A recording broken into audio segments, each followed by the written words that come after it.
اللہ کے بابرکت نام سے شروع کرتا ہوں جو بڑا مہربان نہایت رحم والا ہے، اور درود لا محدود حضور صلی اللہ علیہ وآلہ وسلم کی بارگاہ ناز کے اندر، بارگاہ پروقار کے اندر ہدیتن عقیدتن محبتن نذرانتن تحفتن مودتن ادبن پیش کرنے کے بعد درود لکھنے والا فرشتہ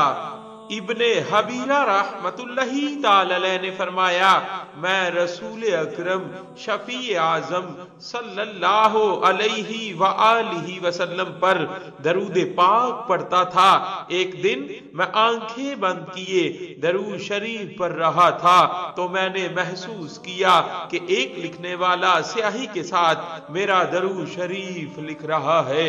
اور میں کاغذ پر حروف واضح طور پر دیکھ رہا ہوں۔ میں نے آنکھ کھولی تاکہ اسے آنکھوں کے ساتھ دیکھ سکوں تو وہ مجھ سے چھپ گیا، یعنی میری نظروں سے اوجھل ہو گیا۔ میں نے اس کے کپڑوں کی سفیدی دیکھی تھی صلی اللہ علیہ وآلہ وسلم۔ صلی اللہ